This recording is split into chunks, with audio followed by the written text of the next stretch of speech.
എല്ലാവർക്കും ഗ്ലോബൽ സമയത്തിലേക്ക് സ്വാഗതം.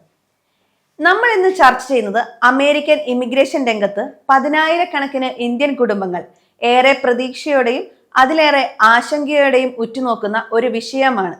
അതായത് F4 ഫാമിലി സ്പോൺസേഡ് വിസ. പൗരത്വമുള്ളവർക്ക് തങ്ങളുടെ സഹോദരി സഹോദരന്മാരെ അമേരിക്കയിലേക്ക് സ്ഥിരതാമസത്തിന് കൊണ്ടുവരാൻ സഹായിക്കുന്ന പ്രമുഖ വിസ കാറ്റഗറിയാണ് F4. എന്നാൽ ദശാബ്ദങ്ങൾ നീളുന്ന കാത്തിരിപ്പും അടിക്കടി ഉണ്ടാകുന്ന ഇമിഗ്രേഷൻ നയമാറ്റങ്ങളും കാരണം ഏറ്റവും കൂടുതൽ ചർച്ച ചെയ്യപ്പെടുന്ന ഒന്നായി ഈ വിസ മാറിയിരിക്കുന്നു. F4 വിസയെക്കുറിച്ചുള്ള പഴയതും പുതിയതുമായ മുഴുവൻ വിവരങ്ങളും അതിന്റെ നിലവിലെ അവസ്ഥയും ഭാവി സാധ്യതകളും ഈ വീഡിയോയിലൂടെ നമുക്കൊന്ന് പരിശോധിക്കാം. ആദ്യം തന്നെ എന്താണ് F4 വിസ എന്ന് പറയാം. അമേരിക്കൻ ഇമിഗ്രേഷൻ നിയമം അനുസരിച്ച് ഫാമിലി ബെഡ് പ്രിഫറൻസ് വിസകളെ പ്രധാനമായും 4 വിഭാഗങ്ങളായി തിരിച്ചിട്ടുണ്ട്. ഇതിൽ നാലാമത്തെയും അവസാനത്തെയും കാറ്റഗറിയാണ് F4. ആർക്കൊക്കെ അപേക്ഷിക്കാം എന്നിനി പറയാം. 21 വയസ്സോ അതിൽ കൂടുതലോ പ്രായമുള്ള ഒരു പൗരന് തന്റെ സഹോദരനെയോ സഹോദരിയോ സ്പോൺസർ ചെയ്യാൻ അപേക്ഷിക്കാം.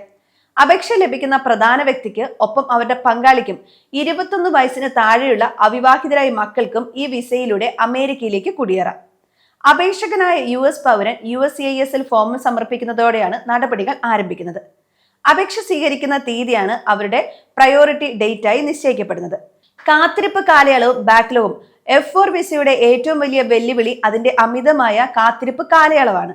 ലോകമെമ്പാടുമായി പ്രതിവർഷം ഏകദേശം 65,000 F4 വിസകൾ മാത്രമാണ് US ഗവൺമെന്റ് അനുവദിക്കുന്നത്.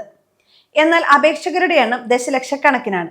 കൂടാതെ ഒരു രാജ്യത്തിനും ആകെ വിസയുടെ 7% കൂടുതൽ നൽകരുതെന്ന നിബന്ധനയുമുണ്ട്.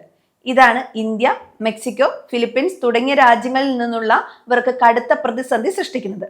നിലവിലെ US വിസ ബുള്ളറ്റിൻ കണക്കുകൾ പ്രകാരം ഇന്ത്യയിൽ നിന്നുള്ള അപേക്ഷകർക്ക് 16 മുതൽ 18 വർഷം വരെയാണ് ശരാശരി കാത്തിരിപ്പ് സമയം. മെക്സിക്കോ, ഫിലിപ്പീൻസ് എന്നീ രാജ്യങ്ങളിൽ നിന്നുള്ളവർക്ക് ഇത് 20 മുതൽ 24 വർഷം വരെ നീളുന്നു.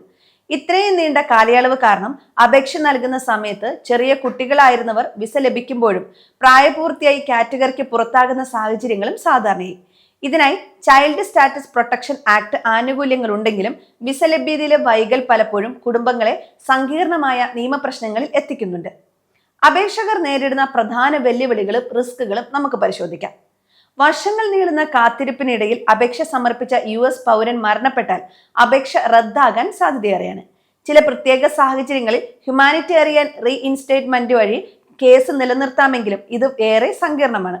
F4 വിസയ്ക്കായി ഫയൽ ചെയ്തിട്ടുള്ള വ്യക്തികൾക്ക് സാധാരണ വിസിറ്റർ വിസയ്ക്ക് അപേക്ഷിക്കുമ്പോൾ ഇമിഗ്രന്റ് ഇന്ത്യൻ ചൂണ്ടിക്കാട്ടി വിസ നിരസിക്കപ്പെടാനുള്ള സാധ്യതയും കൂടുതലാണ്. 21 വയസ്സിന് താഴെയുള്ള മക്കൾക്ക് അപേക്ഷ സമയത്ത് സംരക്ഷണം ലഭിക്കുമെങ്കിലും തീയതികൾ വർഷങ്ങളോളം നീണ്ടുപോയാൽ വിസ അനുവദിക്കുന്ന ഘട്ടത്തിൽ അവർ പുറത്താക്കപ്പെടാം. പുതിയ ട്രെൻഡുകളും നയപരമായ ചർച്ചകളും അമേരിക്കൻ കോൺഗ്രസിലും രാഷ്ട്രീയ തലങ്ങളിലും F4 വിസ സംവിധാനത്തെക്കുറിച്ച് ശക്തമായ തർക്കങ്ങളും നിലനിൽക്കുന്നുണ്ട്. റേസ് ആക്ട് പോലുള്ള ചില നിർദ്ദിഷ്ട ഇമിഗ്രേഷൻ പരിഷ്കാരങ്ങളിൽ F4 പോലുള്ള സിബ്ലിംഗ്സ് കാറ്റഗറി പൂർണ്ണമായും ഒഴിവാക്കണമെന്ന വാദവും ഉയർന്നു വന്നിട്ടുണ്ട്.